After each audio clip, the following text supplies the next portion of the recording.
Hello and welcome to A Sharper Life. I'm your host, Nikki Sharp, a best-selling author, wellness expert, and your personal transformation coach.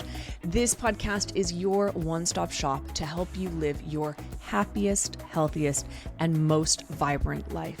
Whether we're talking about how to move through trauma, have better sex, and impactful ways to deal with stress and burnout, I got you covered.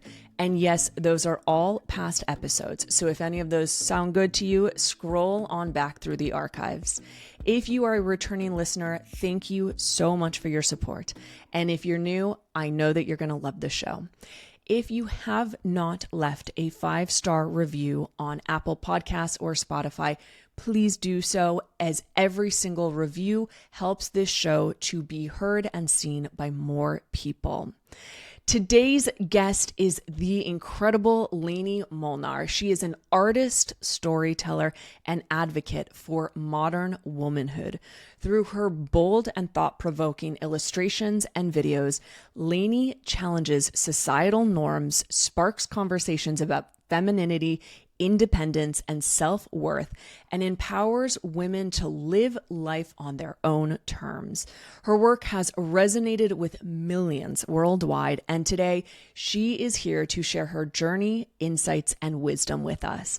We discuss everything from why it is so hard to set boundaries as women, the power of saying no, navigating loneliness, and the impact of setting your own rules instead of following what society tells you. It is a powerful conversation about what it means to be a woman, not giving a fuck what others might think or say, and how to create a life you love. So without further ado, here is Lainey on A Sharper Life. Lainey, it is wonderful to have you on A Sharper Life, so welcome. Thank you so much for having me. You were so welcome. And I know that we're going to have a very, very interesting conversation, especially what we were just talking about off camera. But I'd like to start off by, can you describe what it is that you do and how you came to be the person that you are, sharing everything that you do? Ooh, that's always a tough question, especially, like in this context talking to you. Obviously, you know a lot about what I do because you do it yourself. But when I go out in the world and people ask me, it's like, what do you do for work? And it's the worst question ever. I love that I just did. I'm so sorry. And because I've been practicing this, obviously, to make it something digestible. So I usually just say that I'm a woman empowerment content creator. And that kind of just is overall like every part of what I do, and every single project and business and content and piece of article or anything that I produce is about making the lives of women better. So that is my mission, but otherwise I'm an illustrator. I also make videos for social media, and sometimes I teach spiritual things, so that's like something I new I've started. And pretty much I do public speaking. I'm writing a lot, so everything I do is about discovering myself, but also helping women all over the world. I love that. And we'll go a bit deeper. I didn't mean to put you on the spot by any means, because like when people ask me, what do you do? I'm like, oh my God. I actually say, like, I have the worst elevator pitch you'll ever hear. And I'm like, fuck, how do I explain this? I got to go into my background. What I meant, what I meant by the question though, is you do just profoundly relatable illustrations, which I believe you started sharing during COVID. Is that correct? Yes. So I've been drawing my entire life. That used to be my creative outlet. Now it's my full-time job, which means that I'm officially living the dream. But it was never my plan. And I was in a very different profession. And during COVID, I was pretty much stuck at home like everybody else. And I have a really good friend who's a professional comic book artist.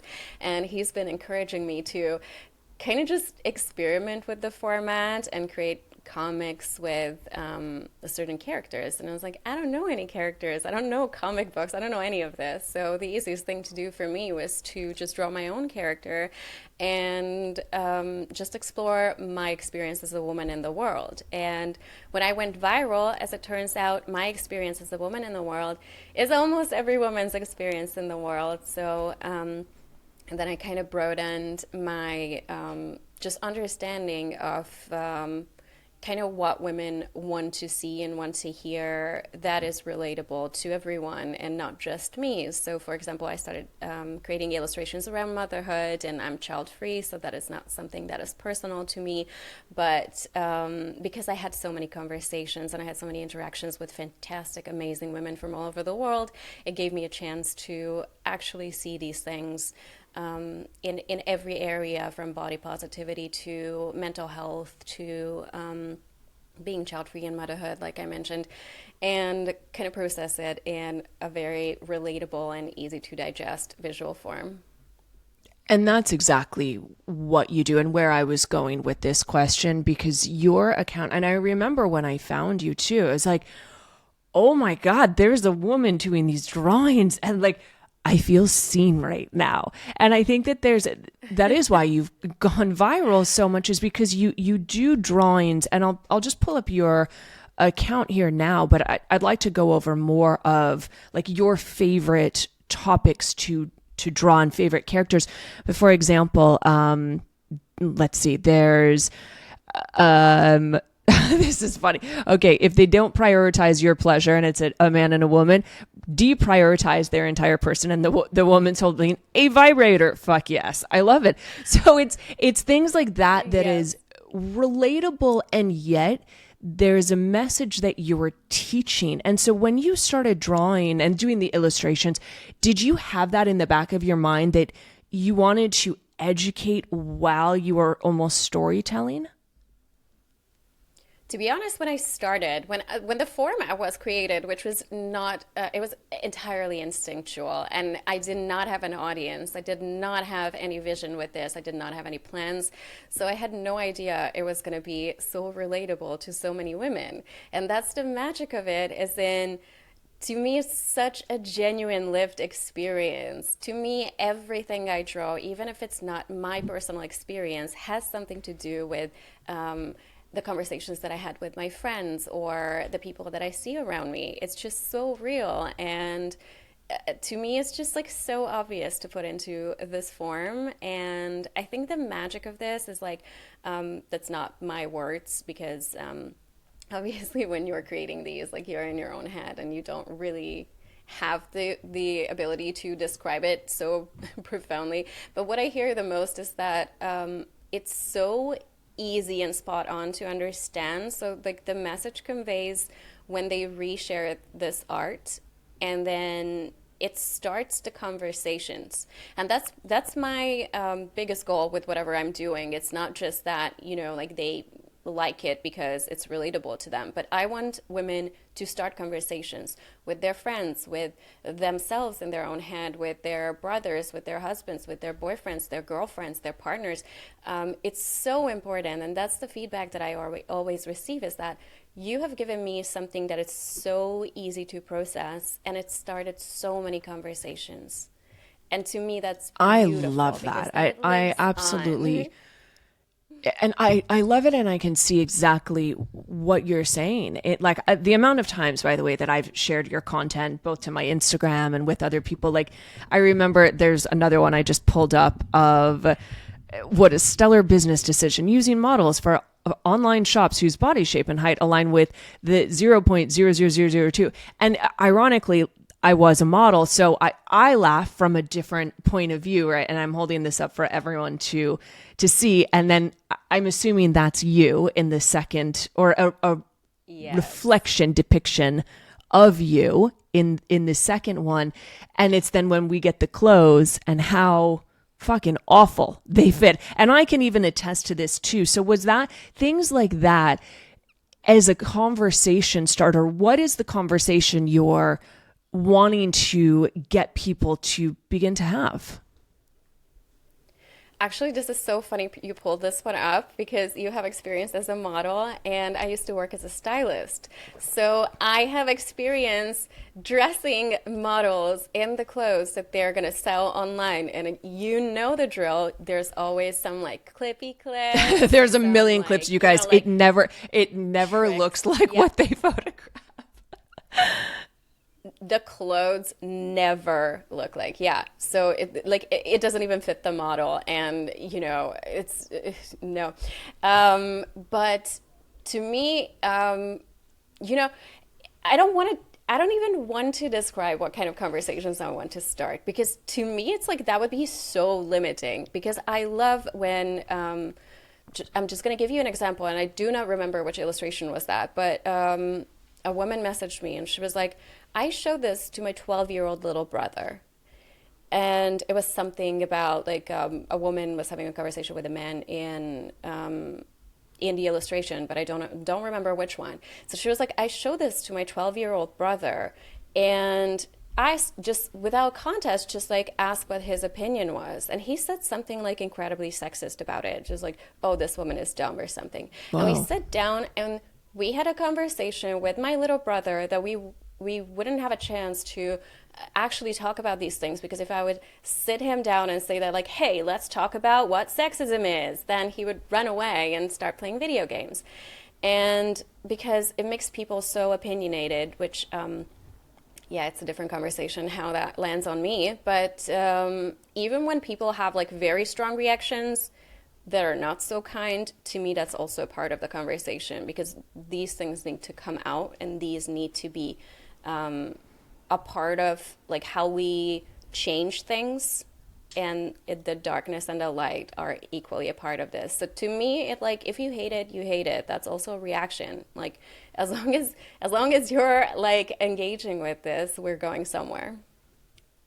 I really honor and respect that you share these things, and they're, yes, as you said, you don't know the way in which the conversation's going to go, but I really respect that people are able to have conversations. And I think that's what's so great about what you do. And it's not just women's empowerment. I would say just empowerment in general, because now that little boy is learning something that will inevitably help him in life, some way, shape, or we hope, right? And I'd like to get into, though, you mentioned about opinions, and there was something that came up there. So what's your viewpoint on that, or what was that I felt? Ooh, it was it's the slippery finger that blocks people, and that's what I meant. Because so I've been doing this for 4 years, and honestly, the first few years that rarely happened, because to me it was like, oh, you have an opinion, I respect that. If it was like very personal or very much like, I receive a lot of death threats for some reason. No, I actually know the reason. It's from like radical men's rights groups and incels, and it's just kind of insane to imagine of like how seemingly innocent is what I'm doing, and how much of like an echo chamber these people live in, so they think that it's threatening to their mere existence. But unless it's like it was extremely violent or extremely, like aggressive, I did not block or delete anything, because I was like, oh, not free speech per se, but I was like, yeah, let's see what the reactions are. Let's see like how the state of the world is. If they just go through my comment section, they can see how much of a pushback that is, like how still we're like these things are not normalized. And this year I just said, fuck it. I'm blocking everyone, because my mental health has suffered so severely, and I'm here to represent these things and stand for these things and call these things out, but I'm not here to absorb the world's hate. And that was a really big step for me to understand that it's not my duty to do so, and I have to set some boundaries for myself. And it's like healthy to say that this is not my war, and this is not something that I want to deal with. But also, of course, as women, we live with the guilt of like, hey, no, we have to put this. I need to wear like the backpack with the 7 billion stones. And if somebody puts another stone on top, I just have to say, like, okay, that's fine. That's fine. I'm already carrying 7 million. Yeah, the beauties of being a woman.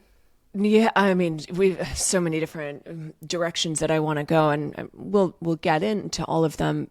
But you, first off, you've mentioned this before on Instagram of kind of being the voice of women's empowerment. And I do agree. I think that people come to you because you share things that, one, others maybe are too afraid to have those conversations or share.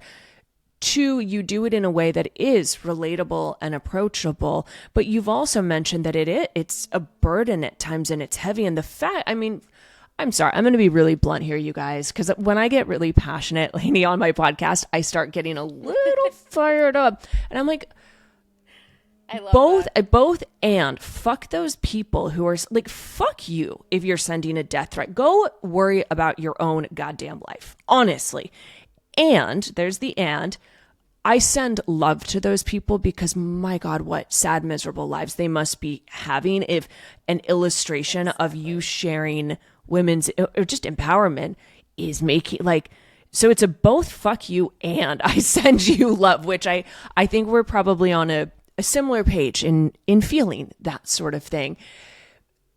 But Yes. you talked about, so I'm sorry that you have to deal with that. And I've also had my fair share of the online hate. And at first when I started getting it, I was like, what the fuck? Like, who are these people? Why are they doing like, and then as you said, you just, where focus goes, energy flows. And it's like, it's still there. I know they're still talking shit, but I just choose, I'm like, no matter what I do, they're going to say something. So I might as well be me, which brings me to my next question of women have such a hard time setting boundaries, and they are very big. I mean, women in general, we can just say this, and it's not I don't mean it derogatory, but women are notoriously more of people pleasers than men. So given all that you've learned and you've shared and interactions that you've had with women from all your viral posts, why do you think this is? I think it's because from early childhood, there are some rules of being a woman and being a girl at that time. And it's usually do not take up space, be the one who carries everybody's burden. And the whole value system is about just being amiable. And that's what we are being taught, is in there is a right way to be a woman and there's a wrong way to be a woman. And if you do not blend in and if you do not play by the rules, society will reject you in a million ways.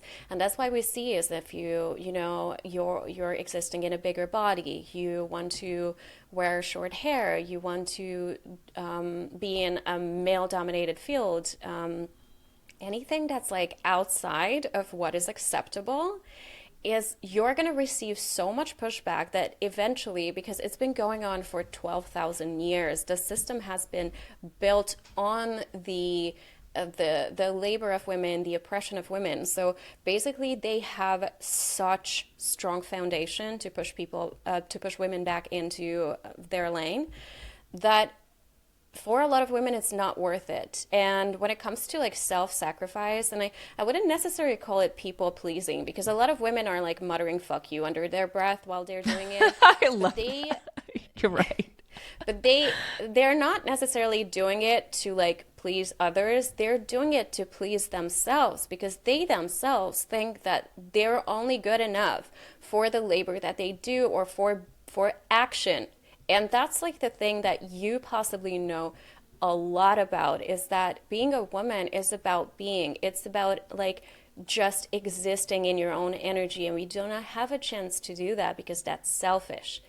Like when we talk about this self-care renaissance of like, just taking a bath. And it's like so ridiculous when you think about it. Like, there are women out there raising like 3 kids and holding down a job and washing their husband's dirty socks and preparing like for school lunches and doing everything on their own. And they're being told that like taking a bath Go or take a bath. going to the cinema by yourself is Yeah. a luxury, and it's like so selfish when you do that. So the whole culture is just so embedded, and a lot of women think that like, oh, I'm gonna be good enough for myself and the world if I play by these rules. Like it might seem like there's no winning here, but it's such a tiny, tiny mindset shift. And it's basically just that none of this is real. Every bit of this and all of these rules are arbitrary. None of this is real. And that's like the most important thing that I think women should learn before even starting to like reconstruct what it should be like. It's just, you can question everything. You can say that like, does that make sense to me? I don't think that makes sense.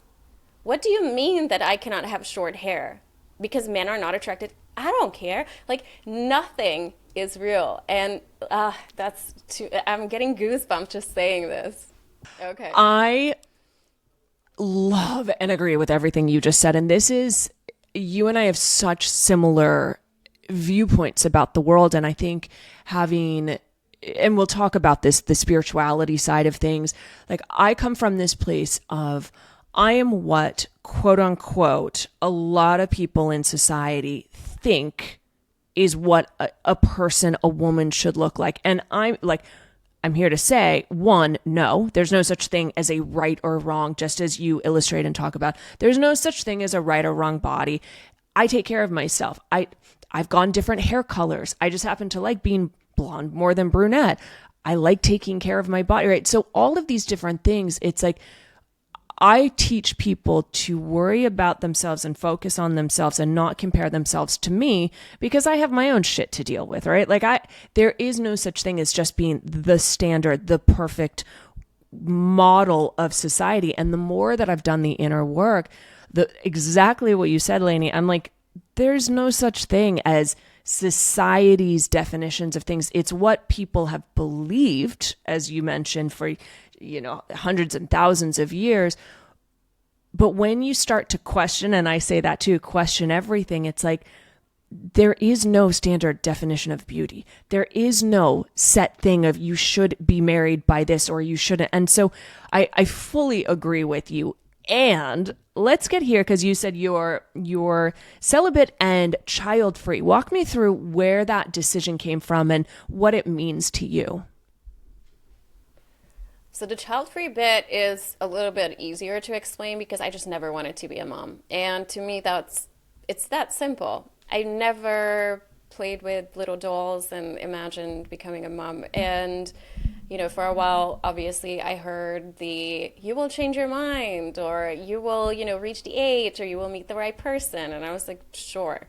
And I was not giving it a lot of thought because it was like maybe one, like, I don't know. And around when I was like 25, I was like, I actively do not want this. Like, I feel like I'm very much complete, and I have no desire to do this. I do not enjoy the company of children, which usually translates to people that I hate children. I think they're very cute. I just enjoy adults more. Also, I'm neurodivergent, so I do not really have the capacity to, like, I get overstimulated really easily. There's like a million reasons, like, if I would consciously have to, come up with these logical reasons to explain it, but I don't want to. I just do not want to be a mom. I'm the mom of the entire world, and to me, that's like, for some of us, we're just going to be cool aunties and roll with it.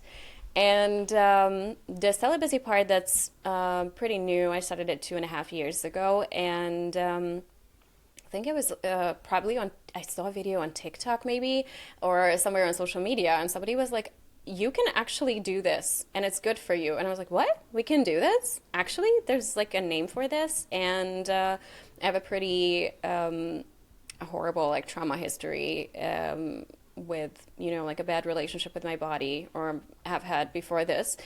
And I was like, oh, I'm going to give this a shot. So I just made my own rules, and I think that's how it should be. And I said that I will not engage in any type of partnered intimacy unless it's an exclusive or committed relationship. And it's the best thing that I've ever done for myself, because it gave me the space to reconnect with my own body, to process through that trauma, and to actually make my own rules and own authority over my body, which was kind of impossible when I was still so much in the trauma cycle. So it's been 2.5 years, and honestly, it's amazing and very powerful. I love everything you just shared, because it's what I'm hearing throughout this conversation and relating it back to everything that you post is make up your own rules, and don't just, because you see something on TikTok, like they're doing it, make it work for you. And that this is absolutely what I teach as well. Like affirmations, we all know that an affirmation can be good for you if you say it enough times.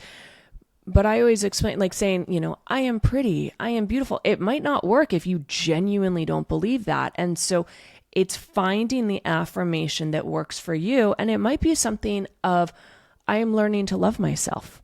And that might resonate a little bit more. And so what I'm hearing is, not only are you practicing what you teach, which is creating your own rules, but then you're really living by them to hone in and discover yourself. And then what I'm gathering is that as you learn more, you then share those things on Instagram via videos or illustrations. Would that be correct?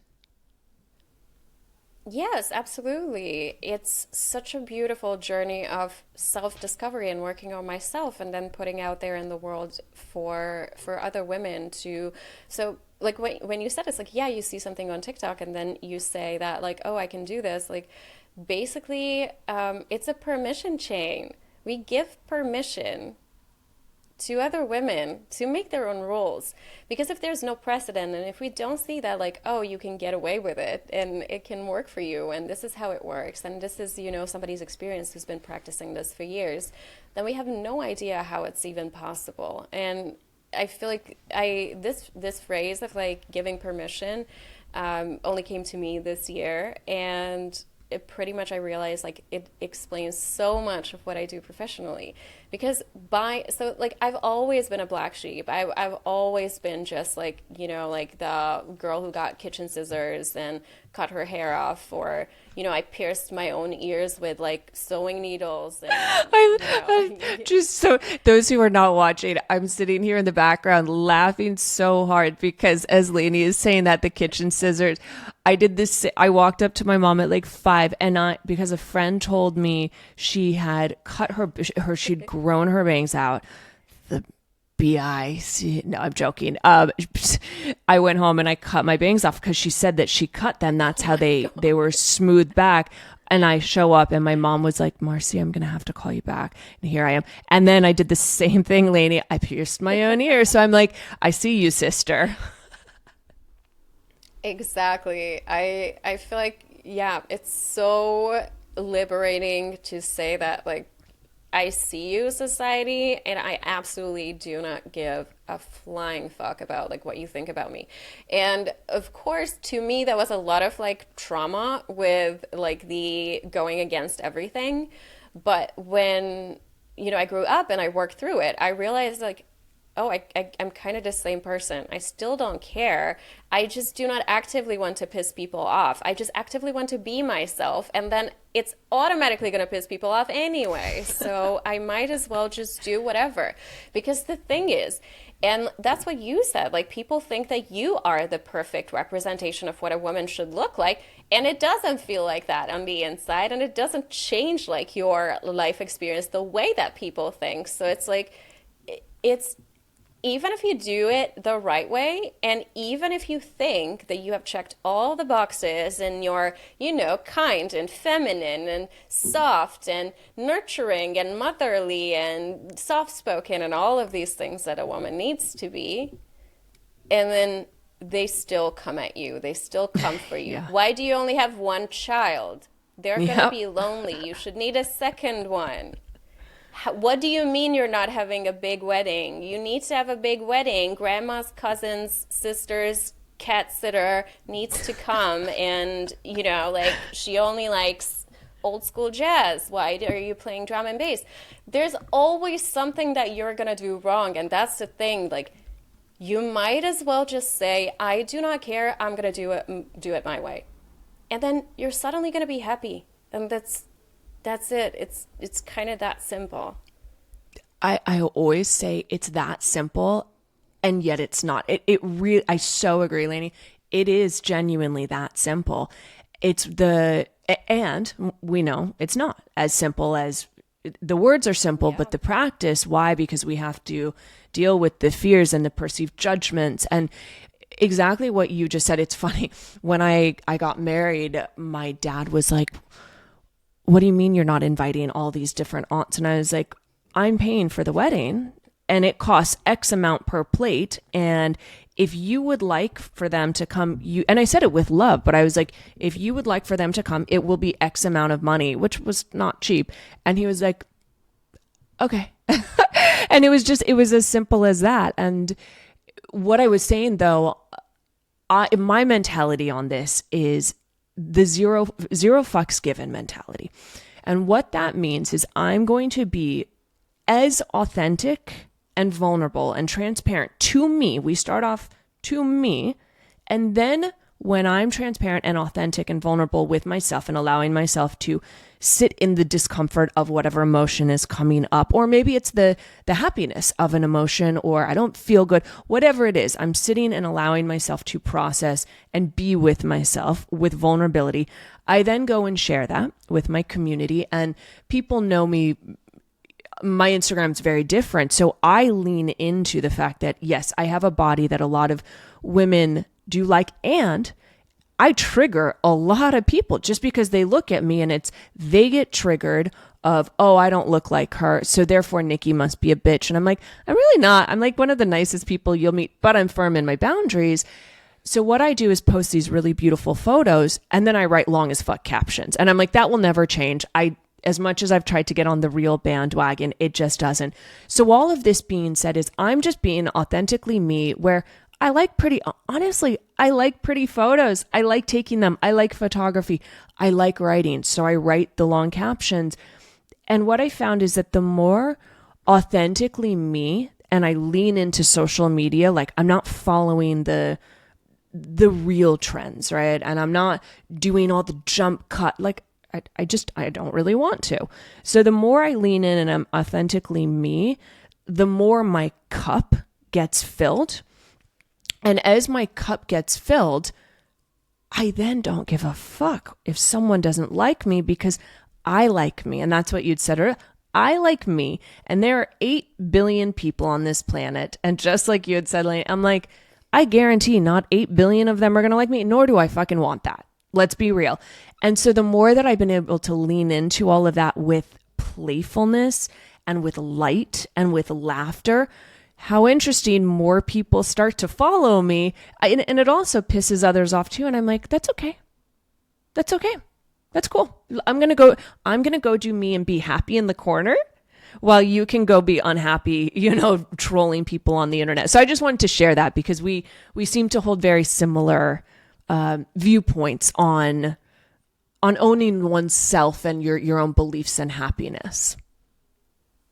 I love that. And also, it sounds so radical. This whole like fuck you, I don't care. It sounds so radical and so punk, but it is not. And I think okay, just to take a step back, when I talk about happiness, and I think for most people, happiness means this like joy and when you have nothing to worry about and everything is perfect. Like happiness would be described as like a moment when you're frolicking and the sun is shining and your favorite song is playing and you're holding the hand of the love of your life. To me, that's not happiness, that's joy, that's a moment. To me, happiness is a mindset that you choose for yourself. So when I say like it's that easy, to be happy is because I call myself happy. I always say that I'm an incredibly happy person because I made that choice for myself. And even if I'm going through hardships, and even when I'm like down on the floor sobbing and screaming and, just going through some stuff, I'm still a happy person. To me, happiness means that I am choosing myself. I am choosing to believe that everything happens for the greater good. I'm choosing to believe the good in people. I'm choosing love as like a guiding principle. I know deep down in the deepest of my heart that everything is going to be okay and life is going to get better and everything will figure itself out. To me, that is happiness. And for that to happen, what you just said should not be thought of as something that's like, ooh, that's badass. Like, I'm not that kind of girl. Like, you are. Everybody is. We just have different expressions of it. And of course, when you have a lot of followers on social media, you're going to get a lot of hate. So for us to deal with this is like an entire different conversation. Normally, obviously, people just deal with like their colleagues or their family members or their friends like being critical about them. And there's also just so many tools and ways to process that and find a way. But it's a choice to say that like I'm going to put myself first. And that is exactly just going back to the conversation of what is expected of women. Because all of us know that putting us last is what's expected. And it seems so radical to say that, like, no, I come first. But it should be incredibly logical because you're spending your entire life with yourself in your own head. Who the heck should come first? Like, it's you and you. And it's not selfish whatsoever, because that doesn't mean you're not taking care of your loved ones. It doesn't mean that you're not showing up for other people. It means that you're filling your own cup so you can pour from it. I mean, mic drop. we interview over. You just nailed it. That's it. Bye, everyone. Lainey explained the whole world to us in that one or two sentences. But I just, in that you were so spot on in everything you just said of taking what I shared of the zero fucks given. Like my ex-husband in therapy used that against me. We were supposed to write love letters to each other of, what the intention of our separation was. And he literally put being like, I'll have to send it to you off camera and show you. Like, he was like, Nikki goes about the world using this zero fucks given mentality. And what she doesn't understand is that she's actually hiding in her trauma. I was like, no, bud, like it really is zero fucks given. That's why I was able to walk away from a toxic marriage in this case. But the zero fucks is exactly what you said. I'm going to put me first. I'm going to prioritize me.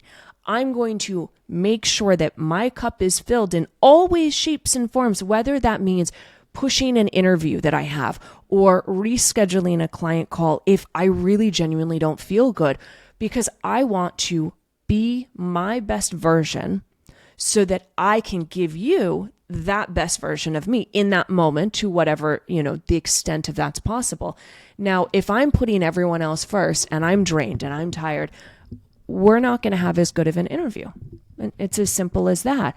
And so the zero fucks given means I don't care about the 8 billion people. I care about me, and I want to make me happy. I want to make me proud.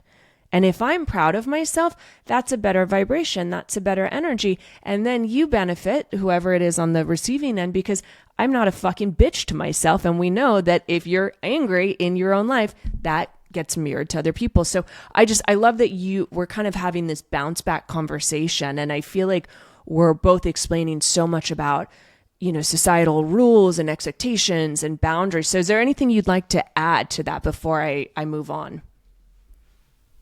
No, I feel like we both mic dropped this really hard. So amazing. It's so funny that you said that you reschedule an interview, because like both of us rescheduled this about like 5 times each. So that says so much about it. Like, yeah, we were just not ready. We just didn't have the energy for it, or like we're not feeling well. It's perfect. It's happening when it's supposed to happen.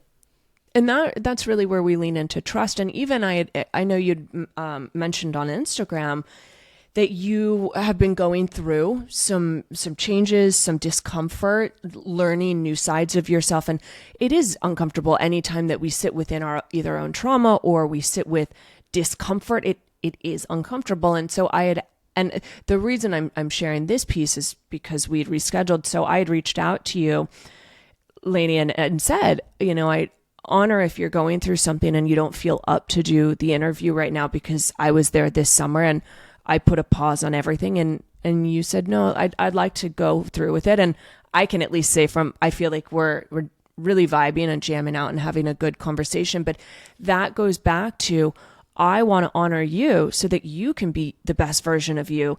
And you also honored yourself in saying yes. So I think what I'm saying at least is, give yourself permission to say no, because you're not going to show up in your best self. And sometimes you might be in that better place and it's like, okay, I'm ready to go now, with no judgment and expectation if you had to move things. It's also funny that when you start practicing saying no, life just rearranges itself around it. It's like when you stand up for yourself, like miracles start coming into your life. It's crazy. It's just like, to me, it was, well, I kind of always stood up for myself, but out of spite and out of rage. And when I started saying, like, just listening to my body, listening to my soul, and say that, like, hey, sorry, I cannot do this right now. I need to cancel. I need to reschedule. I need to do this thing for me. This is not my priority. This friendship does not, align with me right now. Like, all of these things. And it feels so bad. It still feels so bad and so tough and so like, oh my God, what are they going to say? What's going to happen? But then something miraculous always happens. And it's like, when they train the doggies and then they sit and then they get the treat, it feels like every time, like the universe keeps telling you, isn't like, hey, you need to slow down. You need to stand up for yourself. When you do, you get a treat. I love that analogy too. It's so true. I was thinking the exact same thing yesterday as well. Like, it is just bizarre. The more that I let go and stop trying to control everything, the more the universe, it's like this red carpet is literally unfolding each step I take. And I've just gotten to this place where I'm like, yes, there's a certain extent of things planned. Like, we had this interview plan, but outside of that, I'm like, there are so many things that I can't even make up that are happening and coming true. What you said, though, on letting go of friendships, or maybe they no longer align, can we touch on that? Because I know so many women who have challenges. They have challenges in letting go of friendships. They feel guilty. They feel shameful. They know that maybe the friendship or the relationship is no longer serving. So the fact that you share so many different concepts and ideas and constructs and to help women through your work, what have you noticed about women when it comes to friendships, and why do we struggle so hard with them? I feel like the biggest trend that not only I experience personally, but having these conversations with literally hundreds of thousands of women that I see, is that we do not have enough friends. People think that, like, oh, like living like Friends or, sitcom life, when you have these steady 15, 20 groups and always just buzzing around and calling people and WhatsApp groups and all of this, that seems to be normal, and they don't have that. I think maybe I did like a vote one time in my Instagram stories, and I think about 80% of women said, like, I feel pretty lonely. I cannot find friends. I cannot keep friends. They're always drifting in and out of my life, or I just cannot find my tribe or my people. And this makes it really, really hard to let go. I believe, that's my theory, to let go of the friends who are not right for us, because we're like, then we're going to be alone. And I did like a pretty radical cleanse of my circles when I gotten deep into my spirituality. And that was like 2021, and I had the loneliest year of my entire life. And I took 2 years away from dating too, and I really was just alone. And I think the first 6 months was brutal, horrible. I was so fucking desperate and sad and isolated and lonely. It was also COVID. I moved back to Amsterdam originally from Budapest, Hungary, so I was away from my family. I had nobody and nothing. And I was like, I'm going to sit this through because I know that the people that I left behind no longer serve me, and it was a relief not to have them in my life. But also, I don't know how to make friends. I tried. I went on Bumble BFF friend dates. I went to expat circles, and it was just not happening. And I was dying inside. And then I came out of it, and then I said, like, now I focus so much on myself because there was nobody else. That now I know who I am, and now I will automatically attract the people who belong in my life. And that's the thing about this is in like, yes, you might go through hell, but that's like sort of the entrance to living your true life always. Yeah, and yes. I hate this because no matter like how you're approaching like self-work or like doing any type of work on yourself or your relationships or your trauma, like whatever, things will always fall apart first. And holding on to things that we have outgrown and people we have outgrown is so hard because we're so afraid of being lonely and isolated and friendless, and it's such a like it's shamed in society. It's like nobody loves you, and it's like no, that's the moment when you stop and say that, but I love myself. Hello, can you say this about yourself? Because that's sort of like my plan. And then if I love myself, which is like always like coming into this, like, you know, when you fill your cup, you have so much more to pour into other people's, and you will attract the right people. Oh my goodness, Lainey and I have such similar, I mean, the story itself is different, but I feel so, I mean, seen and heard and understood, and in everything you're sharing, that was from my divorce. For the past year, it has been the fucking hardest year I've ever gone through, hands down. And exactly what you mentioned of it is, and all of us have to go through the tunnel of darkness. And as you said, it's hell. Why is it hell? Because it's painful. It's discomfort. You're letting go of things that no longer serve you. And the more that we resist letting go, right, you like cling, that fucks you up even more. It makes it harder and longer. And the answer really is, the more that you allow yourself to sit in the discomfort, the quicker you move through it. But sitting in it sucks and it's painful. And it's so interesting because I had such a similar experience this summer where I had a long, like from high school, longtime friend. That friendship just went poof, and not even up in flames, like nothing, quote unquote. I mean, something happened, but what I realized was I was no longer available for the way that friendship was. And once I decided that, I didn't make a scene of it. I never wrote to her and said, we're not friends. I just didn't respond to the last message, which I thought was very disrespectful. And what's so interesting is this started happening with different people in my life, which naturally makes you yourself, I wonder, what am I doing wrong? Did I do something to, make them upset? And what I recognized in this and being able to sit with the loneliness was, as my vibration was rising and as I was sitting through the trauma and reprogramming myself and all of this, friendships just naturally started just disappearing. And what you'd mentioned earlier of the universe like a dog treat, new people started coming into my life where I'm like, wow, I feel so nourished by this friendship. And I couldn't have made it up to call this person in. And so I just want to validate what you're saying, and that you're not the only one who's gone through that. And for the listeners, you're not the only one. Lainey and I can both say we've been there. And it sounds like we've both, there's no such thing as an ending, right? There's an end, but we're always on a journey. So I'm curious, Lainey, from your experience with everything you've been through and all this discussion we've had, what are some tools that you've used and implemented that you really would recommend to other people, in whether it's learning to set boundaries or discover themselves, learning to fall in love with themselves or just like themselves? So any sort of tool that you really swear by. this is going to be so random because you're talking about a lot of like, self-development tools, but like the first thing that immediately came to me is to have hobbies with no goals.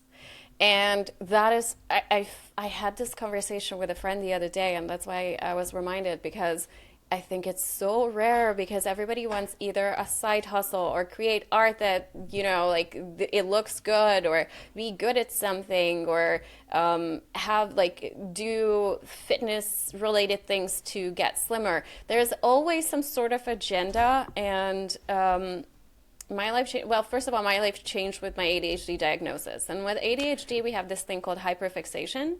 And hyperfixation is pretty much that we get like, we grab either, it could be a hobby, a craft, a book series, a musical artist, something that is like a part of our identity for like 2-3 months, and then we forget about it forever.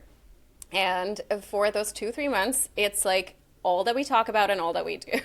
Or at least I'm pretty sure it's like different for other neurodivergent people, but for me it's just like 2-3 month intervals. And when I leaned into it and I started doing the things with absolutely no goal other than just being happy and being in the flow, it kind of unlocked this part of my brain, because I sit down and do things that give me joy. And this is a conversation I had with my friend the other day, is that it gives us space to go through the thoughts and feelings and the internal monologues without actually judging them. So it's like, imagine like as a child, we were playing so much. We were just playing with our dolls, with our Legos, with our whatever. And then you were just like, da da da da, yeah, oh nice. There's like so much going on in your head, but it's not like, traumatizing or whatever. And when you go into this flow state and you do things just for the sake of it, maybe you paint, but you're horrible at painting. Amazing. That's even better, because then you don't have to focus on selling it or promoting it or putting it on social media or like anything. To me, that was like a life-changing thing, to just find things that you do and suck at it, or try like just something that gives you joy, because it's therapeutic. It's the most therapeutic thing in the world. I love it. I love that answer so much. And I love how kind of off-piste it was, because like I do ballet, for example. I started ballet in February. And every time that I'm the only person, by the way, that wears the actual kind of bodysuit and the little skirt. And I asked my teacher yesterday, I'm like, is it me or others? I'm the only one in class that actually dresses the way in my mind that one would if you're going to if you're going to a baseball match, you would wear a mitt, right? So I'm going to ballet and I'm like, why am I the only one dressed in this outfit? And she told me that no, I'm actually the quote unquote correct one, that everyone else should be. And I don't like using those words should, but why I bring that up is I have been going to ballet now. It's November. So just under a year, 11 months or 9, I don't know, 10 months. I find so much joy, and it is so fucking hard at the same time. And I both suck and I'm good at it. Meaning like when I record myself and I'm like doing my little things and I think I look so good, and then I'm so humbled when I watch the video. But just as you were saying, I'm like, I don't have an end goal. It's not even about like, I don't know if I'm ever going to do a performance or not. It's about going in and having joy in that moment where it brings me to the present, and I laugh, and I'm able to laugh at myself. I'm not trying to make money from it. I'm not trying to post that I'm great or not great. There's just, it's joy. And I think that's what I'm hearing you say, like finding a hobby outside of needing it to be something, needing to make money from it, because I feel like all of those things take away the joy. And I've at least found in my life that joy is like the magical key that unlocks a lot of things that we kind of get stuck on in the mind. So I loved that answer. Thank you for sharing that. I love that you're doing ballet. It's a perfect example. My current hyperfixation is building miniature houses. I just buy these kits and I have to glue the little furniture together. And I can sit for like 6 to 8 hours, no food, no drink, only with my thoughts, maybe some music. Yep. And Yep. I just go in and I suck at it. Everything has like glue stains, like the chairs are wonky. I love it. I really have no idea what I'm doing. I'm stitching like the tiny little pillows for the tiny little house, and then that's done. And when it's done, I look at it for a week and then I throw it away because I don't know what to do with it. And I have a tiny apartment. I'm sure someone on Instagram would buy it or want it. I'm sure like you know what you almost could do. An idea just came to me is like instead of. But I totally hear you, by the way, on this of like, I have similar patterns on things like that. But I'm just thinking like you could, I don't know, donate it to, if it's like, you know, a cute little thing, like what kid wouldn't love to look at that? But that's the issue, because then I would have to take a video of it. I would post it. I would show it to people. I would have to arrange like the shipping, the boxes, the whatever. And then, it takes the joy. Yeah. It takes the joy out. I totally understand that.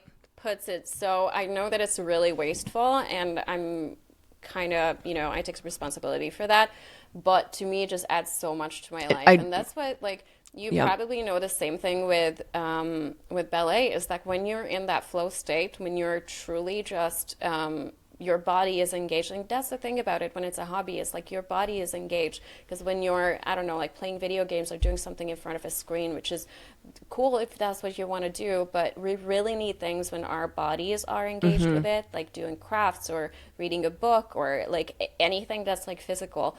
Because then when your body's just like doing the movements, your brain has a chance to like feel through things and think through things so much easier. Because when we rush to work and we numb ourselves with a podcast, and I hope it's this one, but we usually always have something to just like stop the thoughts, and then they come out in the most inappropriate and invasive and dramatic and traumatic ways. So to give yourself space to be just like, hey, I'm not only doing things that give me joy, but I'm going to use this time to actually allow myself and my inner thoughts and my feelings to come out, and I'm not going to judge them. And like that's the key, is that like you're consciously saying that like I'm going to sit down and do my tiny houses, or I'm going to go to a ballet class, and then whatever comes up in my mind comes up with this flow state and with this joy, and I'm not going to judge it. It just is. It's like, you know, if it's like sad thoughts, bad thoughts, whatever, it just is. And it's so transformative. I couldn't agree more. And I find that I get the most clarity there's kind of two places. It's if I'm running, because I'm then actively allowing myself to think the thoughts, but while there's movement. And so I'm not fixating on just one thought and it stays there because of the act of movement. And this is where somatic bodywork comes in for anyone listening. Why that's the importance of it. It's the same with your thoughts. And like when I'm in ballet and I'm looking in the mirror and I'm watching other people and I'm like, oh, fuck, my leg's over here. It's supposed to be over there. Oh my God. Okay.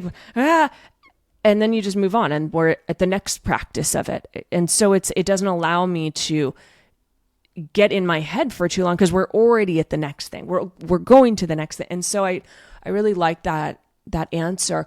One thing, and kind of I know you and I could talk all day about all sorts of different things.